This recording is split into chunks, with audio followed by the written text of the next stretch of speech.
દેવભૂમિ દ્વારકામાં આરોગ્ય ક્ષેત્રે હવે એક નવી પ્રશંસનીય પહેલ જોવા મળી છે.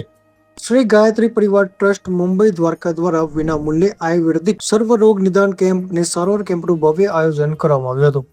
શ્રી ગાયત્રી મંદિર હોલ અને તેના પટાંગણમાં યોજાયેલા આ કેમ્પમાં જામનગરની આયુર્વેદિક યુનિવર્સિટીના નિષ્ણાત ડોક્ટરો તેમજ વડવાળાની જગતગુરુ શંકરાચાર્ય હોસ્પિટલના તબીબોએ સેવા આપી હતી.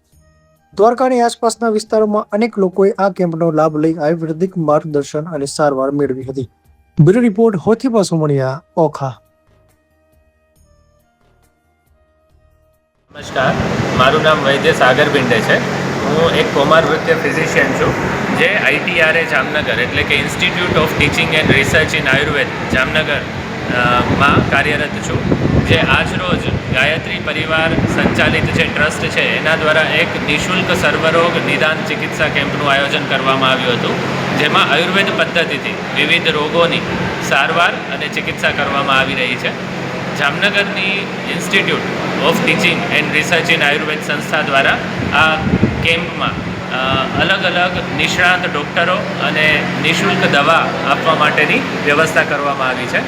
આજ રોજ અહીં બાળકોના નિષ્ણાત, આંખ, કાન, નાક, ગળાના નિષ્ણાત, સર્જરી વિભાગના નિષ્ણાત અને પંચકર્મના સ્પેશિયાલિટી નિષ્ણાત અને સામાન્ય ચિકિત્સા જે કરવામાં આવતી હોય એવા જનરલ ફિઝિશિયન જે આયુર્વેદ પદ્ધતિથી નિદાન અને ચિકિત્સા કરી રહ્યા છે, એ બધાએ જામનગરથી આવી અને દ્વારકાના લોકોને આરોગ્ય માટેની સેવા પ્રદાન કરી છે.